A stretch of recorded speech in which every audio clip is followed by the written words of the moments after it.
Hello and welcome again to the latest edition of Beneath the Bib on 40 Runs Running Club TV, where we get to meet some of the club members and get to know a little bit about them. I'm Ian Wilson, and today I'm joined by one of our most energetic members. I think that's a polite way of putting it.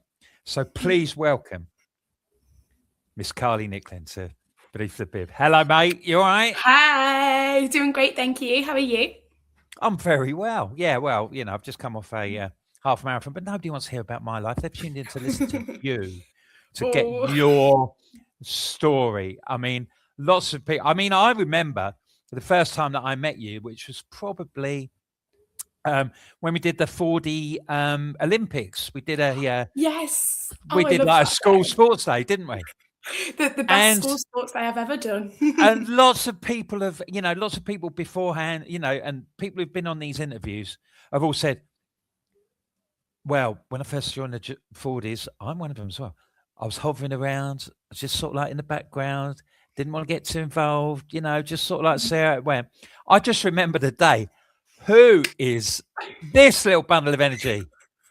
Who is this who's sort of like come and brightened up our lives? And here you are. And now, a couple of years down the line, you are more than fully established as one of the most notable members of the group. Everybody knows. So, what I'd like to do, Carly, is to start off. We're going to go through your running journey over the next sort of 25 minutes or so. But I'd like to start off with the question that we ask everybody, which is, what were you like as a kid? What was your, were you sporty at school? Oh, so I was probably, in hindsight, the most sporty person that's not good at any single sport whatsoever. I was the typical really goody two-shoes academic kid in school, but I somehow always got myself involved in sports. In primary school, I always did the football after school club. When I went into high school, I was like, yeah, I'm going to get back into girls' football. I even put football before musical theatre, which would be quite a shock to people now. They actually added on a rehearsal for musical theatre on another day. So the music teacher was like, Carly, you can do both now. But I am that person that can't shoot in an open goal. Really? It was really bad. And like all the teachers were allowed to take the mick out of me because they were friends with my mum who worked at the school. I got put up into the net, like top set after like my first year of high school because the teacher liked my energy and enthusiasm. Usually people that aren't good at sports try and get out of PE. No, I'll still chase that ball. I'll still try and go for it. Won't be good at it, can't catch, can't throw, but I ended up on the netball team and the rounders team. And what about running? I mean, was there any running at school, bit of cross country, bit of athletics, anything like that? It was in my first year of high school, the way they put people into sets was based on how quick you could run. And I distinctively remember being in the bottom 4 of my whole year group. And I had no stamina. I did dance from the age of 5 to 18. And even with all of that dance experience, I had no stamina. I could not breathe for extended periods of time. So running was definitely not a one for me. No. So you sort of like went off into other sort of different directions then, did you? You went to, you followed this sort of like college course and all that sort of thing then? So yeah, I went to sixth form and then I went off to uni. We should say where we should say where you're from. Lots of people. Oh yeah. Because, I'm a little bit of everything. Yeah, I was going to say you dwell in the northeast, don't you? But it's not really a sort of like Newcastle accent, is it? Well, I'm a half Geordie, so I'm originally from Tamworth, so Midlands near Birmingham, if you know your geography. Little town, because that's like where my dad was brought up. But my mum is from Newcastle. Somehow met my dad online in 2000. Online dating before it was a big thing. And she ended up moving down to Tamworth. I always wish my dad had made the move because I am a Geordie at heart. So when they have like the north-south divide, I can lean on the north. And then I went to uni in Sheffield, and then moved to Newcastle after university. So I've been in Newcastle for about a year and a half. So I'm right. slowly getting some Geordie words into my vocabulary. Oh, that'd explain it then. That'll go a long way. And then, so if you didn't develop a love for running during your school days, when did that come along? When did you sort of like start getting in? When did you thought you'd give running a go? So I guess you kind of take a step back so I at university volunteered with the charity Anthony Nolan, and when I was in my placement year, so I did a year in the middle of university in living in London. And it was the year that you had London Marathon in the October, and then the following April, I think it was Yeah. 2022, 2023. And I started cheer squadding with the Anthony Nolan cheer point at mile 24.5. And there was that little thing in me that was like, oh, maybe one day. I don't think I could do a marathon, but could I have a half marathon in me? And like with my family, like half my family being Geordies, Great North Run is a big thing. Yeah. A fair few of them have done it. My cousins did it with no training whatsoever, which I don't know how they did it. So there were always like talks after being at that cheer squad, being really inspired, and then the family history. And then it got to Boxing Day 2023. And I hadn't had a drink. It was not a drunken decision. But I signed up for an Anthony Nolan charity place for Great North Run the following year because it's like a guaranteed entry. And then I was like, oh, now I've got to learn to run. I'd done maybe like 1 or 2 kilometre runs while I was living in London around like Queen Elizabeth Park. Yeah. But again, I had no stamina. I was dying. I didn't know what I was doing. So I was like, okay, my slogan during my training was, I can't run to save my life, but maybe I can learn to run to be able to help save lives for like a little charity fundraiser. Yeah. So it all came from there. So did you then sort of like follow what has become like the traditional path of Couch 5K or things like that, or did you sort of like just how did you chance upon 40 runs? You know, how did you get involved? Well, quite quickly, actually. So I'm a person that gets straight in. I want to know everything about something once I've signed up for it. So when I signed up for Great North Run on Boxing Day, I found the Long Run podcast by searching Great North Run on Spotify. And I was listening to that, one of the episodes about Great North Run. And then I'd heard about the Facebook page with the running community. So by New Year's Eve, I was in the FORDY RUNS Facebook page 5 days.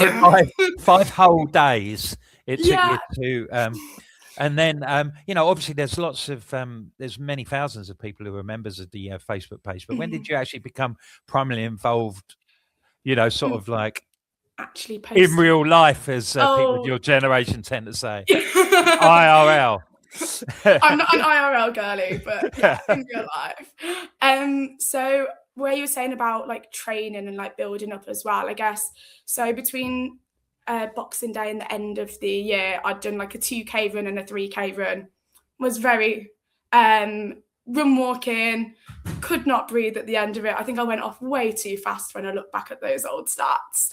And I'd actually gone to do the New Year's Day park run. I don't know how I found out about parkrun. I genuinely do not know how I discovered it. Probably that internet deep dive that I did. Yeah. But I didn't end up doing the full 5K because it was, if anyone knows Hillsborough Park run in Sheffield, it's almost like a figure of 8, and I'd missed off one of the loops. I got to the end, I was like, 4.3K. It's gone wrong somewhere. So is that still your PB? Wow. I actually, at the time, I was so scared that I was never going to PB because it said like 34 minutes something. And I was like, I'm never going to be able that quick. Like, never. I'd like walked the hills and I could not see myself getting back. So I asked them to erase it from the system. I went back the following Saturday. So about 5 days later. And all I said to myself was I didn't want to walk every hill that time. Somehow I did the full 5K without stopping. It was about 38, 39 minutes. So I didn't do that traditional couch to 5K route. I kind of just, once I learned you can slow down to be able to go for further. That really like clicked something in my head. But on terms of what you were saying about posting in the Facebook group, I think I probably posted like the day I entered the group or the day after, being like, this is why I've joined, I'm doing Great North Run. And I remember Chris being like, wait and see, there's things coming for the weekend, like keep your eye out on event pages. But then I think I put a couple odd, I remember when I did my first 6K and I was like, this is really slow and it's not far compared to all of you in the group, but I'm really proud of myself. And I was looking back at it the other day and everyone hyped me up so much. I think it had like 250 likes or something. And I'm like, I didn't know anyone at this stage. I was in the Facebook group for about a week. I'm a reflective person. I like a rambly Facebook post. But then so I add the odd few posts every so often, but I really got involved like properly when I did my first 10K. It wasn't a race. I just was supposed to run 8K that day, ended up doing 10, put it in the group, and Mark commented letting me know about the Global Run Crew, because although I was living in Sheffield I was in my final year of university at this point, I couldn't get to the Sheffield satellite. So I was like, you know what, Global Run Crew sounds great. And then I ended up getting my first big 40 meetup was the Yardra Park Run up in Lincoln. And I was, for me being someone that talks to everyone, I don't care how I come across. I was quite nervous to go that day, but as soon as Mark spotted me, gave me a huge hug, and people were coming off the bus when I got there because I just made my own way there, and they saw a 40 top, and literally it doesn't matter. Like, you're just welcomed in instantly. And then from that day, I've kind of just got to know loads and loads more people. There's pictures from that day that I've got selfies with people and I don't have a clue who they were. And then a year later, I'm like, they're all now such like good friends and I know like everyone in the photos. It's really lovely looking back on. Yeah, I mean, that was a brilliant day. And then, you did you knuckled down and you did it. You did the Great North. I did Great North Run. I'm still buzzing about how that day went. I thought I was going to be run walking it. I'd gone so slow in all my training, had walked in all my training. That it was my first ever race, first ever half marathon, and I didn't walk once. I was buzzing, and I still don't know how I did it because I did Great North Run the following year, and I walked so much of it. That is a much hillier course than I remember it being. Yeah, so that's 2 years ago. So it was 2024 that I did the first Great North Run. Yeah, and so I've been running for about 2 years. And you pushed on a little bit since, haven't you? Maybe just a little bit. Yeah. So let's talk about what happened between that September and the following April, and then we'll talk about what you did in the April. So what you start built from up, the September. Yeah. When did you think, you know what? Well, I've done a half. Might as well go for the big one. It was kind of, you actually step back. Again, I love a big challenge. It was actually once I'd done my first 10K, I was thinking, because I'd done my first 10K in the April. And it was a time of like London Marathon, Manchester Marathon, and I was being really inspired by everyone. And I put it on Chris's Monday podcast, being like, I've got my first half marathon this year. I've just done a 10K. Would it be silly to think I could do a marathon next year? And he was like, absolutely not. If you can do a half, you can do a full. That was the Monday evening. I'd signed up to a marathon by the morning after at 8 a.m. Yeah. I think there's a theme coming. I go all out. Yeah. So are you quite impulsive in that sort of, like, you won't dwell on stuff, you'll just bang, that's it, I'm doing it, signing up. I feel like once I've committed to something, I'm there for it. I've always said, to be fair, I keep races booked in because it keeps me accountable. It keeps me training, it keeps me having something to look forward to. I also quite like the novelty of something. Like, it's why once I've done my first half marathon, it wasn't like, I want to do another half marathon to get quicker. I was like, no, I need something bigger and crazier. So Great North Run. Hey, where were we? Where did we go? I was there. You were there, and the lot of Fordies were there. We ended up in Brighton. We did. A lovely, lovely city. My first time ever going to Brighton, and it was a gorgeous weekend. So, briefly, talk us through talk us through the race, how it went for you, where, Mhm. did you find any bits that were particularly difficult? How did the experience live up to the expectation? Oh, so the race itself didn't quite go to plan at 10 miles in. So I was sticking with the 5:45 pacer, but thought I might drop off because in my head I really wanted to get sub 6. And I'd stuck with him all the way to mile 10, and then I was like, I'm having a walking break, I needed it. And I got like a knot or a cramp or something in my calf, and it just never disappeared. So it was a run walk for the rest of it. But what I've always done in races and runs is if I'm finding it hard, I try and find something to enjoy about it. And the great thing about Brighton is all the out and backs. So you Yeah. always see in 40s, whether someone was doing a 4-hour marathon, I might see them on the other side. So I was finding the joy in spotting other people, still cheering people on. And I think the crowd support, it was one of the reasons I wanted to do a big marathon such as Brighton, was the crowd support, because that's what I thrive on and have a little bit of fun with. And it was very it was very sort of like GNR-esque, wasn't it? It was very much like the Great North Run, the support we had in Brighton. It was, Yeah. I've done 6 or 7, I've done 7, and it's probably the best supported marathon that I've done. It was so good. I think the annoying part was the quietest part out towards Rottingdean was when I'd had like my leg go. I was like, I just need some support here. But it's definitely what carried me through later on. Like I said, towards the end, the only times I was smiling was when someone was calling my name off my t-shirt. Yeah. And, how did you feel when you crossed the line? Absolutely incredible that I got there, because there was never a moment that I doubted that I was going to cross the line. I knew I was going to push through. But then, because I really wanted that sub 6, and I got 6:05, which I'm buzzing was still up. My main goal was just to complete it. Like, I knew that was it. And I remember walking to go get my medal on, and I just broke down crying. And the person giving me the medal gave me like the biggest teddy bear hug and just let me sob into his arms. And within about 10 minutes, I was on a call to my dad being like, Dad, I've got unfinished business. Think I'm going to have to return to Brighton Marathon. I want my sub 6. So I was going to say what your future aims are. Now you do, and I think you've probably answered them. You're going back and you're having another go. So next year, I'm taking a year off a marathon this year because I've got other goals. But next year, I'm getting booked into Brighton. Now that I know what to expect from the course, I'd really like that it's a generous cut-off, 8 hours rather than like the 6 of like Manchester. And it's really good vibes, Brighton. So what are you going to do in the meantime? It's the hush-hush word in 40 runs. I am one of those Gen Z that's going to do high rocks this year. Oh, right. Okay. I was just saying, I've got my first doubles in 3 weeks. Just give us sort of like a little indication. Tell people what that involves and who might not know about it. Long story short, it's a 1 kilometer run followed by an exercise station times by 8.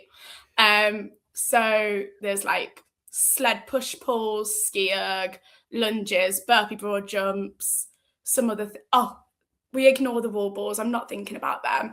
But I think it really deserves a better reputation than like it potentially gets by some people. Just because I know that this high rocks training is going to help my running training.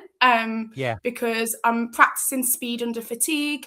I'm practicing endurance at like a high heart rate over an extended period of time. That intervals training. So I've still got some half marathons booked in this year. I've got Edinburgh as a goal half, but I've got some other halves just to keep my endurance ticking through the rest of the year as well. But high rocks, doubles, and then solo later in the year I needed a bit, as I said, I need a bit of novelty. Yeah, this is an extension of this have a go primary school kid, isn't it? Yeah, I was always all enthusiasm, no skill when I was younger. And I think that used to get to me.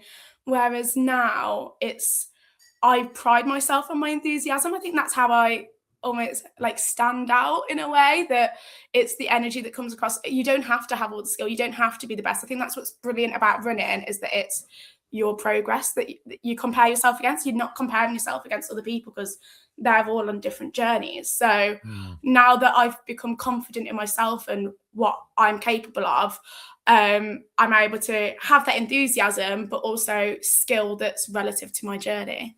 Yeah, I mean, there's just so much going on, isn't there? You know, how much has being a member of the club and being an integral member of the club sort of like helped you along in the last few years as you've sort of like gone on all these adventures? I have said 40 runs is the reason I've kept running. 100%. I think I probably would have done that first half marathon and never thought about running again. But it's the people I've found along the way that have kept inspiring me, kept the support you get off everyone. When I first moved to Newcastle, once I knew I was moving to Newcastle, the first question was, where's my local satellite group? So I'm now a proud member of South Tyneside 40 Runs. Love them. Great big shout out. But every single time I go to an event, I meet someone new. I reconnect with people.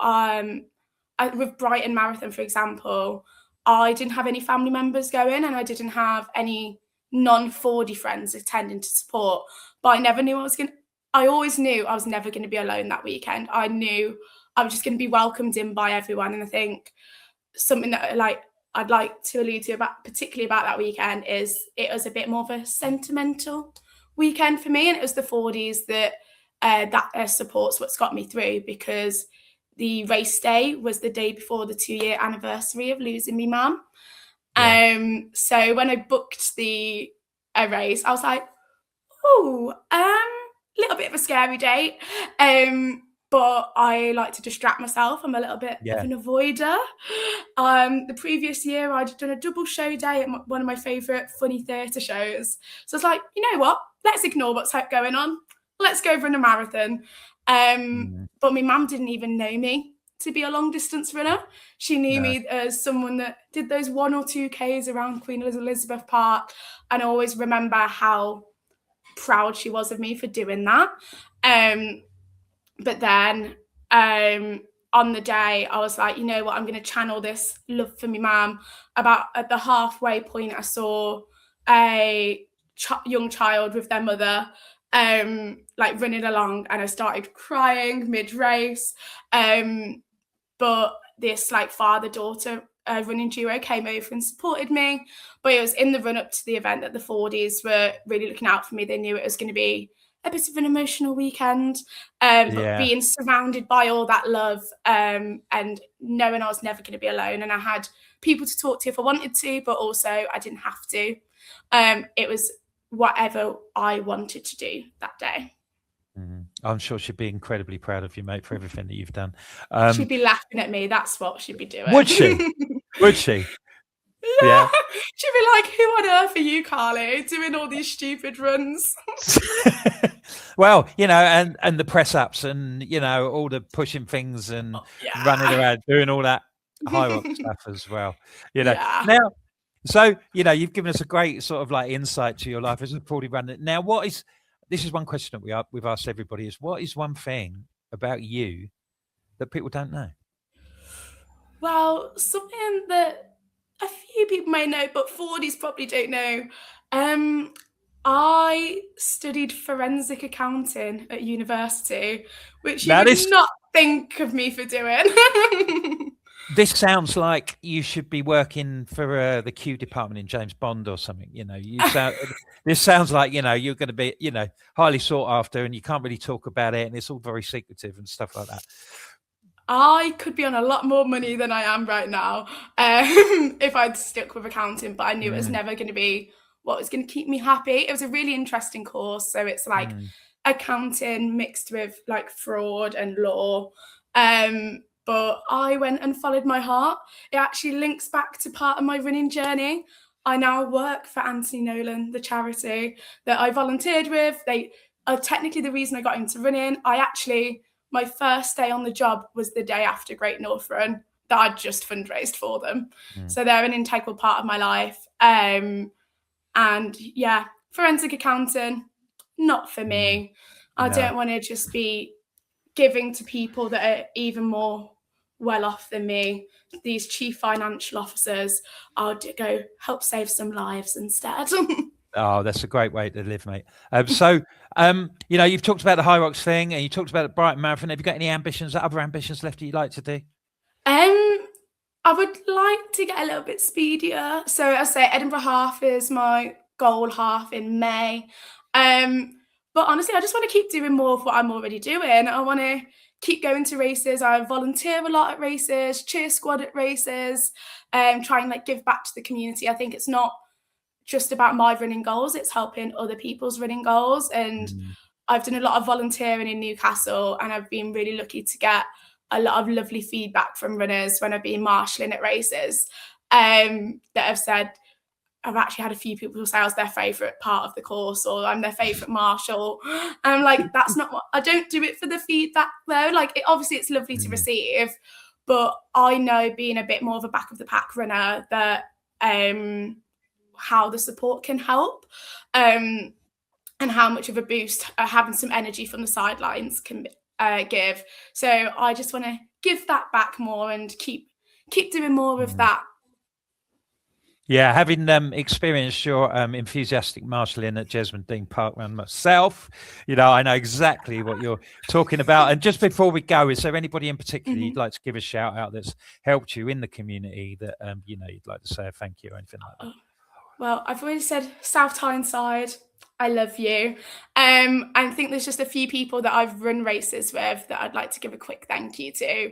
Sarah Pointer, who offered to run Hampton Court half with me last year. She saw where I was going, and she was just messaged being like, oh, I'm doing that half too. Do you want to run together? I was like, let's do it if you're happy running at my slow pace. And then we also ran Great North Run together last year, so that was really fun. Hannah Green, I ran Great North 5K with her last year. We met an hour before the race started, and we were in the same wave. She was like, shall we run together? I was like, yes, please. And it was one of my favourite ever 5Ks. And then also Laura Copeland, love her. We met at my first Great North Run. Again, we were in the same wave. We went down and waited together at the start line, went hand in hand over the start line together. And then December just gone, we ran Lanzarote 10K together and went over a finish line hand in hand. So I think it's very full circle. But honestly, all the people that I've ever shared races with, or who've been kind to me and like talked to me at races or meetups, just honestly, the whole 40 Runs group, I just love every single person. And I just want to keep meeting more people. That's lovely. Well, people won't forget when they do meet you. I'll guarantee you that. You know, my voice will still be ringing in their ears. Carly, you've been a fantastic guest. Thanks ever so much for giving us an insight into your running journey. It's a great story, told with predictable enthusiasm, and you know, it's been a thoroughly enjoyable half hour for me, and I hope other people appreciate it as well. So that's it from 40 Runs Running Club TV.